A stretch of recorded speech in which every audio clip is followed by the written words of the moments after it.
시장에서 의미가 있는 이벤트가 있거나 아니면 관련된 종목군들 같은 경우는 주가가 많이 올라갈 수 있겠구나를 우리가 미리 예측을 해볼 수가 있다라는 거죠. 봄 내려온다. 봄이 내려온다.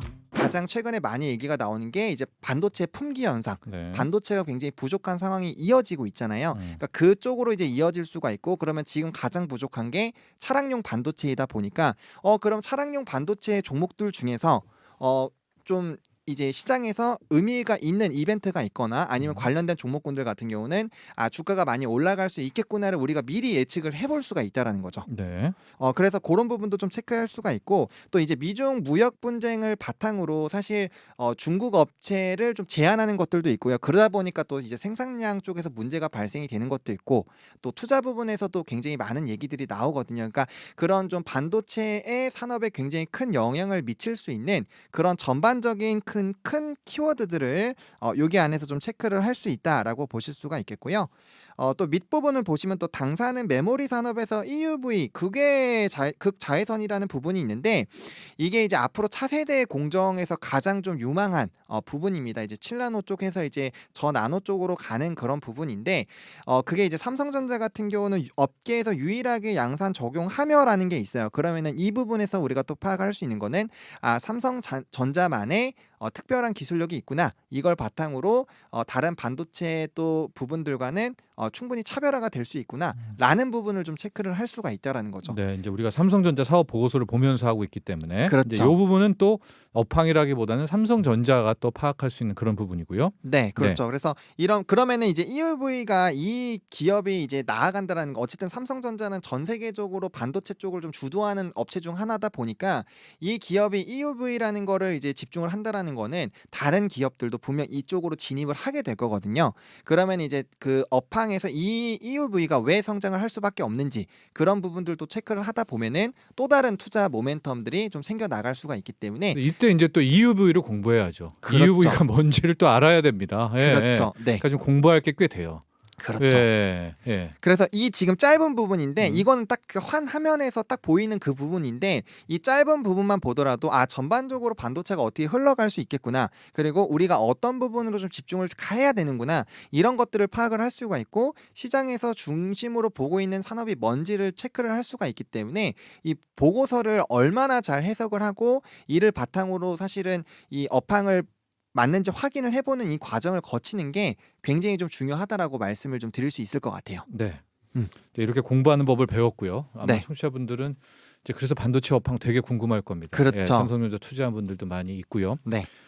더죠. 우리가 지금 뭐부터 봐야 됩니까? 그러면은 일단은 뭐 수요 공급, 뭐 수급 부족 이런 것부터 체크해야 될까요? 아니면은 뭐 이벤트들을 봐야 될까요? 일단은 가장 큰 거는 이제 반도체 굴기라는 얘기가 나오기 시작하는, 사실 이제 미중 무역 전쟁부터 봐야 됩니다. 중국 변수, 그렇죠. 일본. 중국 변수를 좀 봐야 되는데, 이제 중국 쪽에서는 사실 이제 미국과 거의 G2라고 해서 유일하게 이제 패권을 전쟁을 하고 있다라고 보시면 돼요. 네. 그러다 보니까 이제 반도체 같은 경우는 뭐 우리 삶에서 너무나도 많이 좀 영향을 미치다 보니까 그쪽으로 조금 해방이 되려고 중국 쪽에서 많이 노력을 하고 있거든요. 네. 그러다 보니까 투자도 굉장히 많이 하고 미국의 기술을 좀 많이 가져가려고 노력을 하고 있습니다. 그러다 보니까 이제 경쟁이 생기게 되는 거고요. 그러니까 이제 미국 쪽에서는 중국 쪽 제품을 쓰지 마, 뭐 이런 얘기도 많이 나오고 있고, 한 회사를 제재를 하면서 굉장히 성장력 부분에서 좀 부담을 가기도 하고, 그런 식으로 압박을 굉장히 많이 하게 되거든요. 네.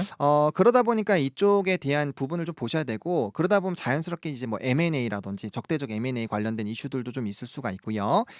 그다음에 이제 기술력이 굉장히 조금 중시가 되고 있기 때문에 네. 뭐 이런 이벤트들을 조금만 찾아보시면, 반도체 뭐 미중 무역 전쟁 이렇게만 조금 찾아가지고 기사를 조금만 보시더라도 이쪽에 대한 흐름들이 굉장히 좀 활발하게 이슈가 되고 있구나를 좀 체크를 하실 수가 있어요. 그래서 그러니까 지금 이제 중국 이슈 때문에 그렇죠. 최근에 차량용 반도체 수급 부족도 이제 중국이 네. 막 사재기를 해서 뭐 그렇다, 뭐 이런 이슈들을 이제 파악해 볼 수가 있을 텐데 그렇죠. 중국이 경쟁력이 어떻게 됩니까? 중국이 경쟁력이 엄청나게 크죠. 반도체에 그렇죠. 왜냐면은 산업에 네, 중국은 그냥 반도체뿐만 아니라 예. 전 세계에 있는 모든 산업의 절반 이상을 일단 가지고 있다라고 보시면 됩니다.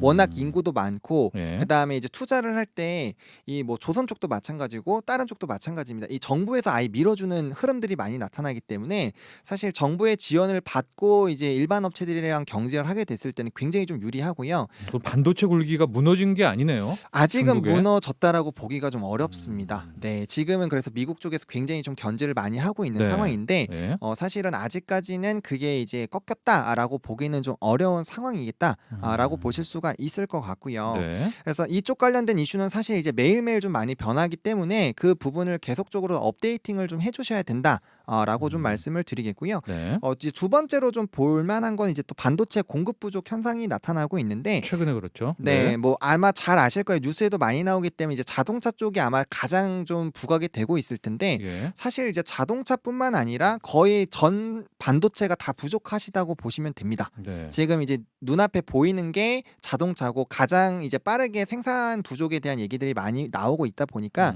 그 부분에서 좀 부담이 되고 있다라고 보시면 될 것 같고요. 정철진의 목돈 연구소.